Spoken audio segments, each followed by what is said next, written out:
Hey guys, how you doing? This is Phil Davis with eXp Realty with the Brook team. And whether or not you're a first-time buyer or second-time or third-time buyer, I want to give you guys the 14 steps on how to get your offer accepted in today's market. As you guys know, today's market is pretty competitive. Anything that you can do to help yourself stand out will help you go against other offers and help yourself get your offer accepted, especially if you're in a situation where there's multiple offer situations. Let's get it started. So, deposits. One thing you can do with your deposit is you can make part of your deposit non-refundable. So let's say that you find a house that you want to put an offer and your offer gets accepted, and say that your deposit is going to be $5,000. You can say that you're going to make $3,000 of that $5,000 of that deposit non-refundable. That's one way to make your offer stand out and set yourself apart from the competition. Another thing to talk about or go over is the price. That's really important. Whether or not you're going to go above and beyond is up to you. But one example in particular is we're going to go over. It's called the escalation clause when it comes to pricing. Now, with the escalation clause, what that means is that you're willing to pay up to a certain amount over the maximum that you're willing to offer. For example, if a house is going for $250 and you say that you're going to spend $1,000 over the highest offer up to $280, then that will make your offer stand out. If there's offers that are less than $280, that'll pretty much set you up to win your offer. Now, the next thing we're going to go over is deposits as well that I mentioned before. But another thing that you can do with deposits, on top of making your deposit non-refundable, is that you can put all your down payment down for a deposit. So if you're doing 3.5% for a down payment, 5%, or even 20%, you can have all of that down payment as your deposit to make your offer that much stronger. That really does help you out in today's market. Well, the next thing we're going to go over is the closing, or the closing date and the closing time. Not all sellers want a fast closing date. If you don't know, nowadays sellers need more time, or some sellers may need more time to find another home before they close. So you can stretch that closing time period by doing a few things. You can allow that seller to stay an additional month or two, maybe even 3 months after you guys close, and you can ask them to give you a lease back option. So when they're in the house between moving and closing, you actually charge them the rent so you can collect while they're looking to find another place to move into. That's another great way to make your offer stand out.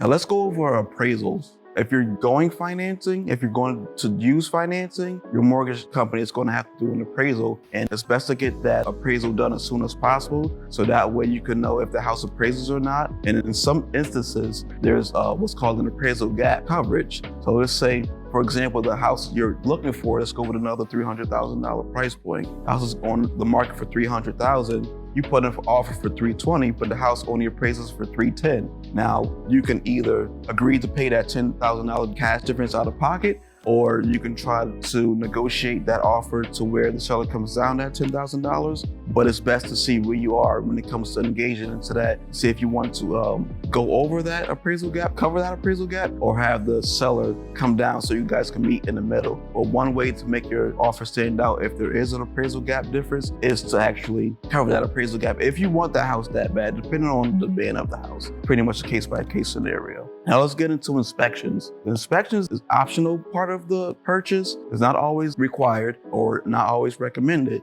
And it's a couple things you can do with inspections to make your offer stand out. One way is to waive all inspections altogether. Pretty much take the house in as-is condition. So if anything pops up that needs to get repaired, you'll be covering it yourself, or you can do a couple other things. You can actually have your inspector come with you at your home showing appointment and pretty much do a walkthrough inspection to point out things that'll be major the seller may need to fix. For example, there might be peeling paint somewhere, or there might be missing hand railing, or there might be anything that's damaged to the interior exterior of the house. If you have the inspector that comes with you prior to putting in the offer, they can point those things out to make you aware of things that you may have to fix or have the seller fix, depending on if you waive inspections or not. Another thing with inspection is you can also do the inspection just for informational purpose only and just find out what's going on with the house if you're taking the house in as-is condition, and to make those repairs slowly but surely if your offer gets accepted over time. There's a few things to do when it comes to inspections. Another thing we're going to go over is privacy. Some sellers may not want to have for sale sign in front of the yard, or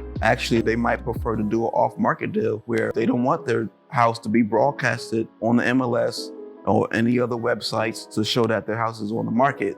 One way to take advantage of that is to see what type of off-market deals that we have that meet your criteria. That way you can see if that house fits your needs.